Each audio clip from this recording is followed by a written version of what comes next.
मैं आत्मप्रकाश फिर से आया हूँ आपके लिए लेकर के शैक्षिक मूल्यांकन क्रियात्मक शोध एवं नवाचार के लिए कुछ नवीन पाठ्यक्रमानुसार कुछ नए टॉपिक्स। आपका मेरे एग्ज़ाम टाइम्स यूट्यूब चैनल पर स्वागत है। पहला टॉपिक है यहाँ पर मापन, मेज़रमेंट। मेज़रमेंट होता क्या है? किसी निश्चित इकाई में वस्तु या गुण के परिणाम का पता लगाना मापन कहलाता है। इसकी अवधारणा क्या है? इसकी ज़रूरत क्या है? मापन वह प्रक्रिया है जिसके द्वारा किसी वस्तु, व्यक्ति, प्राणी अथवा क्रिया की किसी विशेषता को निश्चित मापदंडों के आधार पर मापा जाना और उन्हें मानक चिन्हों द्वारा प्रकट करना। ठीक है। मापन किसी वस्तु की उपलब्धि का प्रत्यक्ष संबंध अथवा मात्रा से होता है। यह एक परिणामीकरण प्रक्रिया है। किसी व्यक्ति की वस्तु की विशेषता को मापना ही मापन कहलाता है। ठीक है। इसका प्रत्यक्ष संबंध परिणाम अथवा मात्रा से होता है। मापन की परिभाषा कुछ महान विद्वानों के द्वारा, जैसे पहले एक हैं एस स्टीवेंस, इनका नाम बहुत बार आता है। हाँ, ये एग्जामिनेशन में 1-2 नंबर में कभी वो विकल्पी में आ जाता है, तो कृपया करके इनकी परिभाषा याद कर लें। एस स्टीवेंस, मापन किन्हीं स्वीकृत नियमों के अनुसार वस्तुओं को अंक प्रदान करने की प्रक्रिया है। मापन किन्हीं स्वीकृत नियमों के अनुसार वस्तुओं को अंक प्रदान करने की प्रक्रिया है। मैरिसन ने कहा है, मापन मूल्य रूप से एक भाग के रूप में उस प्रक्रिया से संबंधित है जिसके द्वारा शिक्षक छात्र को किसी विशेषता को संख्यात्मक रूप प्रदान करता है। ब्रेडफील्ड के अनुसार मापन किसी मापी जाने वाली वस्तु के गुण को अंगों के रूप में प्रकट करने की वह प्रक्रिया है जो उस वस्तु की स्थिति को जहाँ तक संभव हो ठीक ठाक अंकित कर सके। इसी तरह हेल्प स्टेट ने कहा है कि मापन एक प्रक्रिया के रूप में परिभाषित किया जा सकता है जिसमें किसी अस्थायी या पदार्थ में निहित विशेषताओं का आंकिक वर्णन होता है। मतलब अंकों के रूप में वर्णन होता है। मापन का प्रतीक क्या होता है? मापन का प्रतीक किसी वस्तु अथवा गुण का मापन किसी इकाई के रूप में व्यक्त किया जाता है। इस इकाई को मापन प्रतीक कहते हैं। ठीक है। इकाई क्या होती है? जैसे कोई वस्तु का भार है तो उसे किलोग्राम में मापेंगे, ग्राम में मापेंगे। दूरी है तो किलोमीटर में नापेंगे। ठीक है। रफ्तार है तो किलोमीटर में नापेंगे। हाँ, चाल बराबर दूरी बटे समय। तो इनकी इकाइयाँ ऐसी होती हैं ना। मापन के आयाम क्या हैं? किसी तथ्य के अनेक पक्ष, अवयव, गुण, दशाएं व विस्तार। ठीक है। कोई तथ्य है, उसके अलग अलग दशाएं, वो आयाम कहलाएंगे। विद्यार्थी के विभिन्न आयामों को माप करने के लिए उन्हें प्रतीक अंक प्रदान किया जाता है। तो क्या लगेगा? मापन कहलाएगा। जैसे कोई विद्यार्थी है तो विद्यार्थी ने सामाजिक रूप से कितने वर्क किए, उसने बाहर किस किन भागों में पार्ट लिया, किन खेलकूदों में कितने अंक अर्जित किए, एग्जामिनेशन में कितने अर्जित किए। तो उस विद्यार्थी के अलग अलग आयाम है ना। वो अलग अलग फील्ड में कितने काम कर रहा है, तो वो सारे उस विद्यार्थी के आयाम हो गए। आगे, शैक्षिक मापन का अर्थ क्या होता है? शैक्षिक मापन एक ऐसी वर्णनात्मक प्रणाली है जिसमें विद्यार्थी के साथ ही शिक्षा एवं उसकी व्यवस्था से संबंधित व्यक्तियों अथवा वस्तुओं के किन्हीं गुणों अथवा विशेषताओं का शैक्षिक उद्देश्य से क्रमबद्ध वर्णन किया जाए। इसका शॉर्ट फॉर्म देखें तो मापन मूल्यांकन का वह भाग है जो बालक की शैक्षिक योग्यता को मात्रा तथा अंकों में प्रदर्शित करता है। शैक्षिक परिभाषाएं, तो एस.एम. स्टीवन के अनुसार, इसको आप याद करें फिर, मापन किन्हीं निश्चित स्वीकृत नियमों के अनुसार वस्तुओं को अंक प्रदान करने की प्रक्रिया है। राइट स्टोन के अनुसार क्या है मापन?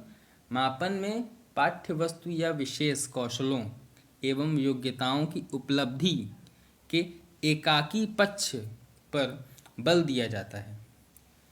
इसकी परिभाषा क्या है? इनकी परिभाषा जो है और इनमें जो व्याख्या है, इनकी विशेषताएं बहुत हैं। तो इसके बारे में हम आगे बात करेंगे। अभी हम बात करते हैं मापन कितने प्रकार के होते हैं। मापन को दो प्रकार में विभक्त किया गया है। पहला है मानसिक मापन, दूसरा है भौतिक मापन। मानसिक मापन क्या होता है?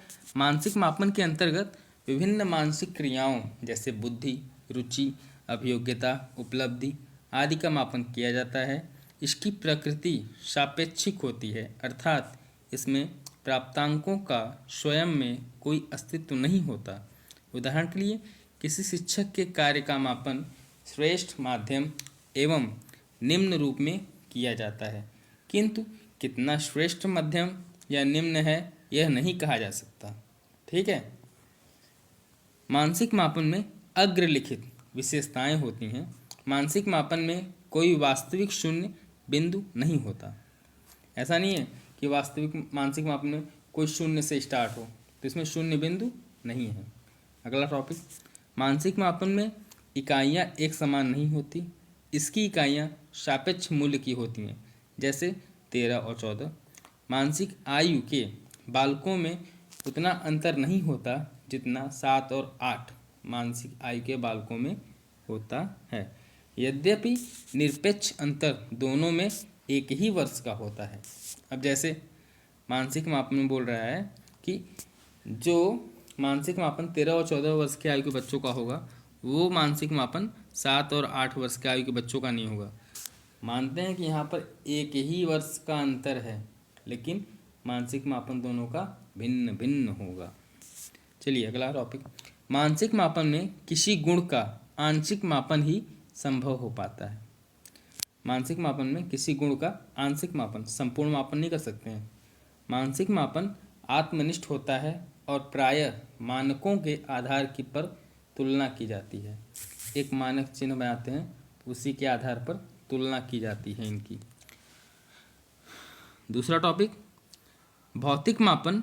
भौतिक मापन के अंतर्गत विभिन्न भौतिक गुण जैसे लंबाई, दूरी, ऊंचाई आदि का मापन किया जाता है।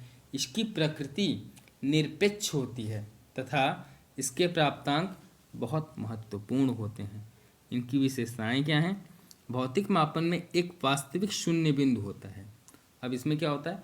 इसका शून्य बिंदु होता है। जैसे कोई लंबाई है तो वो 0 से स्टार्ट होगी, 5 फीट, 10 फीट, 12 फीट, जहाँ तक ही जाए। भौतिक मापन की सभी इकाइयाँ समान अनुपात में होती हैं। जैसे 1 फुट के सभी इंच समान दूरी पर स्थित होंगे। भौतिक मापन में किसी वस्तु या गुण का पूर्ण मापन संभव है। जैसे संपूर्ण पृथ्वी के क्षेत्रफल का गणना कर सकते हैं। पृथ्वी और चंद्रमा के बीच की दूरी का मापन किया जा सकता है। भौतिक मापन की स्थिर रहता है। जैसे यदि किसी मेज की लंबाई 4 फुट है तो 2 साल बीत जाने के बाद भी लंबाई उतनी ही रहेगी। मापन के तत्व अथवा अंग, this is the most important topic. मापन के मुख्य 3 तत्व अथवा अंग हैं। वह वस्तु, प्राणी अथवा क्रिया जिसकी किसी विशेषता का मापन होना है। दूसरा, विशेषता को मापने का उपकरण और विधि। तीसरा, वह व्यक्ति जो मापन करता है, अर्थात मापन करता। मापन के प्रकार क्या है? मापन के 3 प्रकार हैं। पहला है निरपेक्ष मापन, दूसरा सामान्यीकृत मापन और तीसरा एब्सेप्टिव मापन। निरपेक्ष मापन क्या होता है? निरपेक्ष मापन वह मापन है जिसमें परम शून्य, एब्सोल्यूट जीरो की स्थिति संभव होती है, जिसका पैमाना 0 से शुरू होता है, 0 से अधिक होने पर धनात्मक और कम होने पर ऋणात्मक मान देता है। उदाहरण के लिए जैसे किसी स्थान का तापमान मान लीजिए, वहाँ पर 0 भी हो सकता है, 0 से अधिक भी हो सकता है और 0 से कम भी हो सकता है। सामान्यीकृत मापन क्या होता है? Normative measurement. सामान्यीकृत मापन वह मापन है जिसमें प्राप्तांक एक दूसरे से प्रभावितहीन होते हैं, वे स्वतंत्र रूप से प्राप्त होते हैं। इसकी दूसरी पहचान यह है कि इसमें परम शून्य की संभावना नहीं होती। ठीक है, इसमें क्या बोल रहा है कि जिसमें प्राप्तांक एक दूसरे से प्रभावित नहीं होते, वे स्वतंत्र रूप से प्राप्त होते हैं। इनकी पहचान यह है कि ये परम शून्य की संभावना नहीं होती। एग्जाम्पल लेते हैं। एग्जाम्पल क्या होगा, जैसे कोई विद्यार्थी है, ठीक है, तो छात्र को अगर शून्य अंक प्राप्त हो गया तो इसका मतलब ये नहीं है कि उसकी योग्यता शून्य है। इसका अर्थ ये है कि जो वहाँ पे प्रश्न दिए गए हैं ना, उन प्रश्नों का आंसर देने में छात्र समर्थ नहीं है, वह असफल रहा है।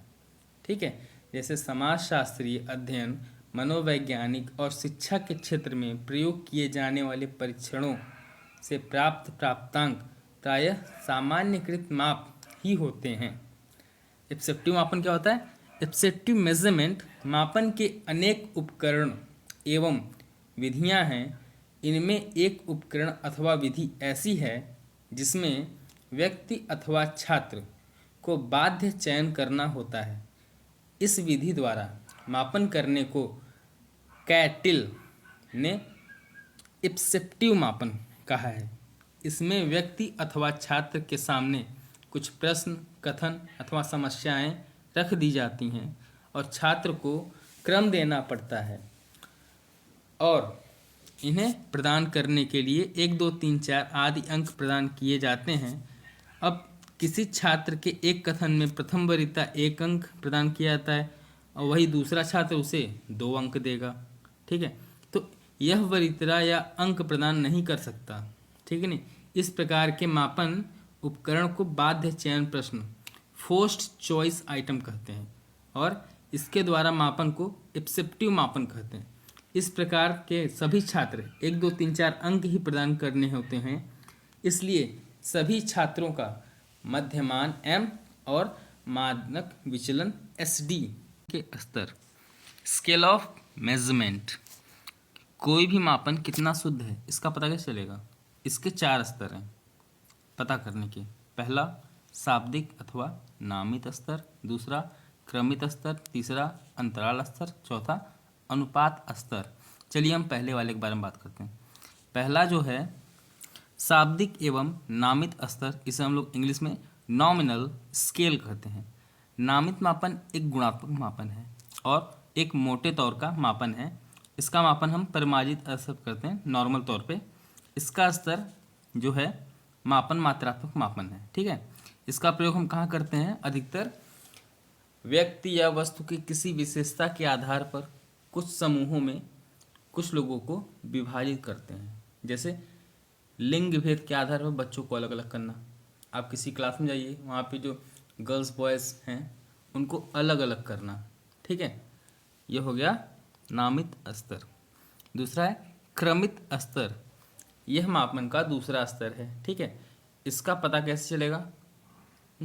इसमें व्यक्तियों का मापन मूल रूप से सामाजिक आर्थिक स्तर के 3 कोटियों में किया जाता है, जैसे हाई क्लास, मिडिल क्लास और लोअर क्लास, उच्च वर्ग, मध्य वर्ग और निम्न वर्ग। इनमें व्यक्तियों को किसी गुण के मात्रा के आधार पर निम्न से उच्च क्रम में व्यवस्थित किया जाता है। परीक्षा के अंकों के आधार पर छात्रों को फर्स्ट, सेकंड, थर्ड, फोर्थ इस तरह देना ना नंबर, यही है क्रमित स्तर। अब आएगा तीसरा अंतराल स्तर, इंटरवल स्केल। इस मापन में क्या होता है कि व्यक्ति के मध्य जो दूरियां होती हैं, ठीक है, कोई व्यक्ति हो गया, वर्ग हो गया, इनके बीच में कुछ मध्य दूरी होगी अंकों के। ठीक है, तो इसमें होता क्या है, जिन मूल्यों और माप की एक निश्चित इकाई के बीच समान अंतराल हो। एक अंतराल मापनी में 2 लगातार संख्याओं के बीच की दूरी एक समान होती है। जैसे 1 फीट हो गया, ठीक है, तो 1 फीट में हर इंच की दूरी समान समान होती है ना। एक स्केल हो गया, उसमें हर सेंटीमीटर के बीच की दूरी समान समान होती है। इसी तरह जैसे थर्मामीटर, इसमें 94 to 108 डिग्री सेल्सियस तक अंकित होता है, लेकिन हम देखें तो 98-99 डिग्री सेल्सियस के बीच में जितनी दूरी है उतनी ही दूरी 106 डिग्री सेल्सियस से लेकर 108 डिग्री सेल्सियस के मध्य होती है। अंतराल मापनी में प्रत्येक इकाई समान दूरी पर स्थित होती है। चौथा है अनुपात स्तर, रेशियो स्केल। अनुपात मापन एक मात्रात्मक पैमाना है जहां पड़ोसी बिंदुओं के बीच एक वास्तविक शून्य और समान अंतराल होता है। अंतराल पैमाने के विपरीत अनुपात पैमाने पर शून्य का अर्थ है कि आपके द्वारा मापे जा रहे चर की कुल अनुपस्थिति है। इसमें अंतराल मापने की सभी विशेषताएं के साथ साथ एक वास्तविक बिंदु भी होता है। लंबाई, भार आदि के मापन में शून्य बिंदु से प्रारंभ किया जाता है। आप स्केल ले लीजिए, वहाँ पे आप शून्य से स्टार्ट करेंगे। शून्य, 1 2 3 4 5 6 7 8। मापन के क्षेत्र, स्कोप ऑफ मेजरमेंट। हम मापन कहाँ कहाँ करते हैं?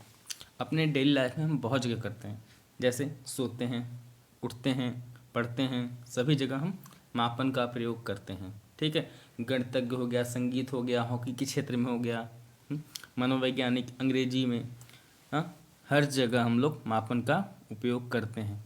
चिकित्सा के क्षेत्र में, इंजीनियरिंग के क्षेत्र में, हाँ, अल्पसंख्यकों, स्कूल, राष्ट्र, इन संस्था के प्रति हम लोग अधिकतर जगह रचनात्मक प्रवृत्ति, अभियोजना और बुद्धि आदि सभी के मापन में योग्य तथ्य हैं। ठीक है, तो हमें मापन की इन जगह पर बहुत ज़रूरत पड़ती है, अर्थात शिक्षा के हर क्षेत्र में मापन का प्रयोग करते हैं हम लोग। मापन का उद्देश्य क्या है? मापन का उद्देश्य निम्नलिखित प्रकार से हम कर सकते हैं। जैसे पहला है चयन के आधार पर। अब यहाँ पर चयन कैसे करते हैं? जैसे विभिन्न स्कूल हो गए, मेडिकल, इंजीनियरिंग कॉलेज, सेना, उद्योग। अब यहाँ पे हमें चयन के आधार पर मापन करना है, तो हम करते क्या है, हमारे पास जितने भी कैंडिडेट होते हैं उनमें से हम उनकी बुद्धि, योग्यता, उपलब्धि के आधार पर सभी लोगों को छांटते हैं, चयन करते हैं। ठीक है, उनमें से हम बेस्ट कैंडिडेट को उनकी योग्यता, चरित्र, सहनशीलता के आधार पर मापते हैं और छांटते हैं। ठीक है, ये हो गया चयन। दूसरा है पूर्व कथन। पूर्व कथन होता क्या है? वर्तमान के आधार पर भविष्य के बारे में बताना। हम अपने जीवन में नित्य कोई न कोई निर्णय लेते हैं। यह एक व्यापारी यह निर्णय लेता है कि किस माल को कितना खरीदें और किस मूल्य में बेचें, कितने कर्मचारी रखें, किसको रखें। एक अध्यापक यह निर्णय लेता है कि उसके छात्र कैसे हैं और उन्हें किस स्तर का परीक्षण दिया जाए। एक चिकित्सक यह निर्णय लेगा कि रोगी को कैसे ठीक किया जाए, कौन कौन सी दवाइयाँ दी जाएं। इन सभी निर्णयों के पूर्व कथन सन्निहित हैं। ठीक है, अब तुलना का मापन कैसा होगा? तुलना ज्ञान, बुद्धि, व्यक्तित्व, उपलब्धि आदि सभी के आधार पर उनके अंदर के गुण, अवगुण के आधार पर व्यक्तिगत भिन्नता पाई जाती है। तो परीक्षण का एक मुख्य उद्देश्य इन विभिन्नताओं की तुलनात्मक अध्ययन करना है। तुलनात्मक अध्ययन के लिए पहले हमें इनके गुणों का मापन करना पड़ता है, तो मापन के आधार पर फिर तुलना करते हैं। निदान का क्या होगा मापन? निदान एक ऐसा टॉपिक है ना जो आए दिन आता ही रहता है, 1 नंबर के अंदर या 2 नंबर के अंदर आता है। निदान का क्या है? तो निदान का अर्थ है, इसका एक परफेक्ट एग्जाम्पल लेंगे। ठीक है, पहले पढ़ते हैं इसके बारे में। निदान होता क्या है? लक्षणों के आधार पर रोगों की पहचान। शैक्षणिक निदान में अनेक तकनीकी प्रविधियों का प्रयोग होता है जिनका उद्देश्य सीखने की मुख्य कठिनाइयों का पता लगाना है तथा फिर उसका कारण और निवारण का भी पता लगाना है। शैक्षणिक निदान में अनेक परीक्षणों, सांख्यिकी प्रविधियों का प्रयोग होता है। विभिन्न विषयों में बनी नैदानिक परीक्षाएं, नैदानिक चार्ट, मानचित्र आदि निदान में उपयोगी हैं। किसी विषय में नैदानिक परीक्षण से पहले तत्संबंधित योग्यता की पहचान जरूरी है। निदान की सफलता मापन पर निर्भर करती है। ये हमारे डेली लाइफ में हम जहाँ भी जाते हैं कहीं पर सिलेक्शन में, तो वहाँ पर ये बहुत ज़्यादा ज़रूरी होता है निदान। ठीक है, तो इसके बारे में हम और आगे विस्तृत से बात करेंगे। अभी आते हैं वर्गीकरण पे। वर्गीकरण क्या है? समानता और असमानता के आधार पर किया जाता है। जैसे विभिन्न school, medical college, engineering college, उद्योग, सेना आदि में वर्गीकरण का महत्व है। जैसे स्कूल कॉलेज के छात्रों की योग्यता जो होती है, उपलब्धि, अभिरुचि, बुद्धि, ये सब इनके आधार पर विभक्त होते हैं। इस प्रकार उद्योग में जो सेना के कर्मचारी होंगे उनकी क्षमता, बुद्धि, ठीक है, इनका आधार अलग होगा। वर्गीकरण के लिए इनकी आवश्यकताएं अलग होंगी। इनके गुणों का मापन अलग तरीके से करते हैं, ठीक है। अगला है शोध का मापन। शोध में जो परीक्षण होते हैं, ठीक है, उनका व्यापक प्रयोग किया जाता है। इसके लिए दो प्रकार के समूह लेते हैं, एक नियंत्रित तथा दूसरा प्रयोगात्मक। प्रयोगात्मक समूह पर प्रयोग किए जाते हैं और नियंत्रित समूह को वास्तविक परिस्थितियों में रखा जाता है। दोनों का मापन करके प्रयोगात्मक और नियंत्रित समूह के अंतर का पता लगाते हैं और व्यवहार में परिवर्तन हुआ या नहीं, इसका भी। चलिए, मापन का महत्व होता क्या है? हमारे जीवन में मापन का महत्व बहुत है। शिक्षा के क्षेत्र में व्यापक परिवर्तन हुए हैं। विभिन्न प्रकार की तकनीकी का विकास प्रसार के लिए किया जा रहा है। शिक्षा आज के वैज्ञानिक विधि द्वारा की जाती है। अच्छे परिणामों के लिए हमें शिक्षण में मापन की आवश्यकता है, न कि हम जो छात्रों को सिखाना चाहते हैं। शिक्षित तथा अधिगम में मापन का महत्व संक्षेप में इस प्रकार है कि जैसे पहला टॉपिक है परीक्षार्थी की योग्यता का निर्धारण। तो सभी परीक्षार्थी जो होंगे उनकी योग्यता का स्तर समान तो बिल्कुल नहीं होता। यदि विभिन्न योग्यता के स्तर छात्रों को समान शिक्षा एक ही विधि द्वारा दी जाएगी तो कम योग्यता वाले छात्रों को समझने में कठिनाई होती है और अधिक योग्यता वाले छात्र कम योग्यता वाले छात्रों की कठिनाइयों का अनुभव करेंगे।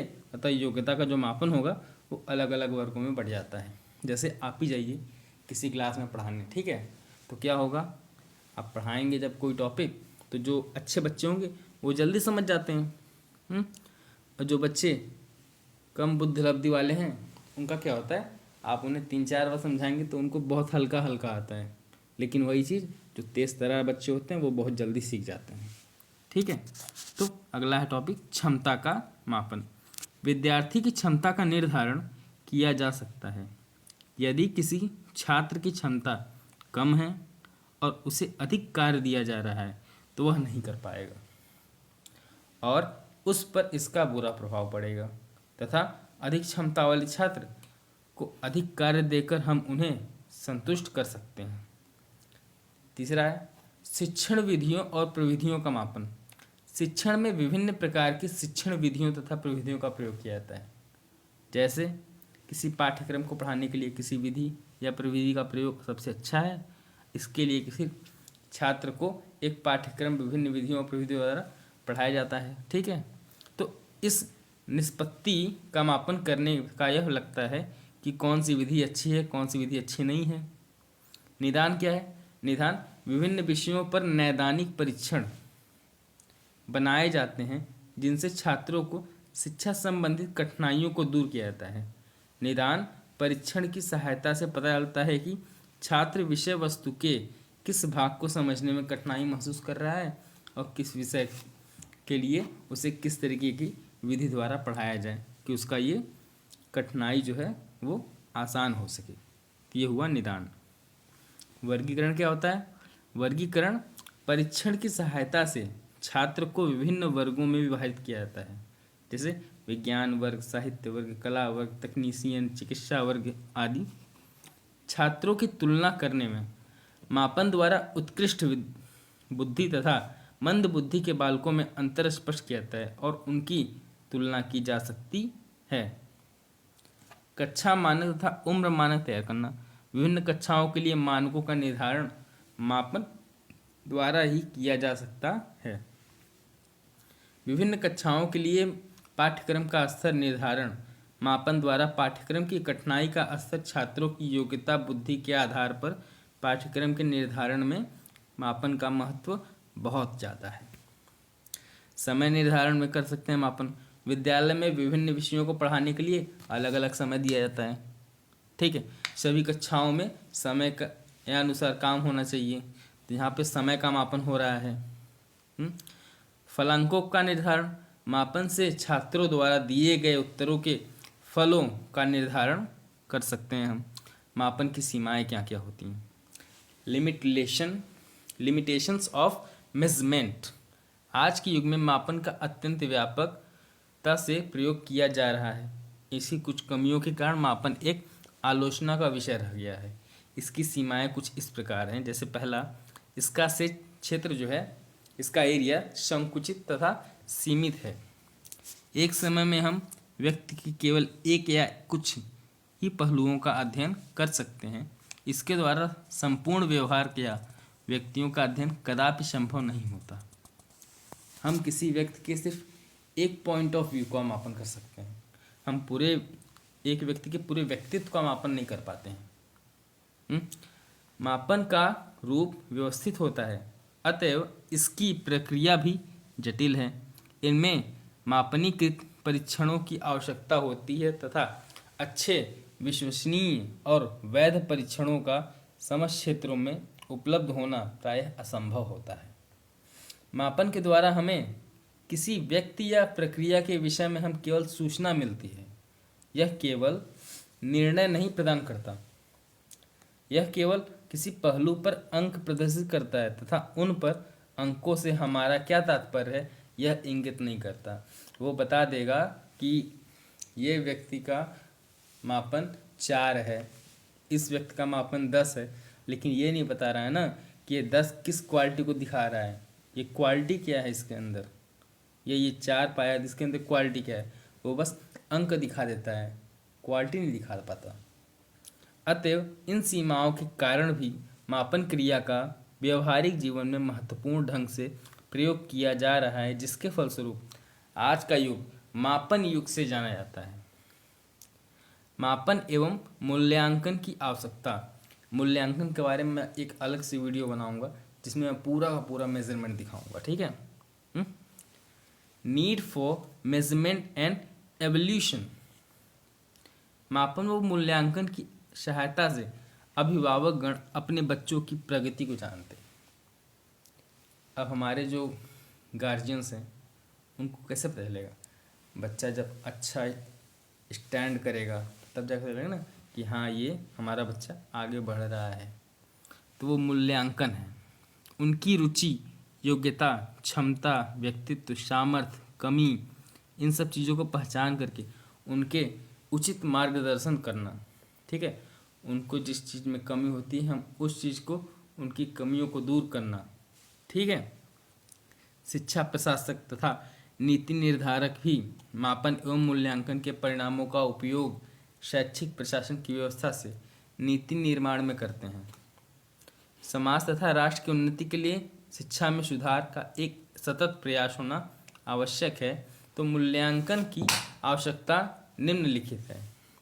मापन तथा मूल्यांकन उचित शैक्षिक निर्णय लेने के लिए अत्यंत आवश्यक है। दूसरा, मापन तथा मूल्यांकन के शिक्षा शास्त्री, प्रशासक, अध्यापक, छात्र एवं अभिभावक, शिक्षक उद्देश्यों की प्राप्ति के लिए सीमा को जान सकते हैं। मापन तथा मूल्यांकन शिक्षा को प्रभावशीलता को इंगित करता है। मापन तथा मूल्यांकन सभी शिक्षा के उद्देश्यों को स्पष्ट करता है। मापन तथा मूल्यांकन छात्रों के अध्ययन के लिए प्रोत्साहित करता है। मापन तथा मूल्यांकन के आधार पर पाठ्यक्रम, शिक्षण विधियों का सहायक सामग्री आदि में आवश्यकता के अनुसार सुधार किया जा सकता है। मापन तथा मूल्यांकन कक्षा शिक्षण में सुधार लाता है।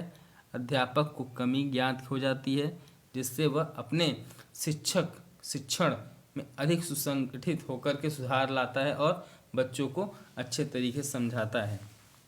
मापन एवं मूल्यांकन के आधार पर छात्रों को शैक्षिक तथा व्यावसायिक निर्देशन दिए जा सकते हैं, ठीक है। छात्रों की रुचियों, अभिरुचियों, कुशलताओं, योग्यताओं, दृष्टिकोण एवं व्यवहारिक की जांच की ज्ञान संभव है। इनके द्वारा विभिन्न कार्यक्रम में उपयोगिता जानी जा सकती है।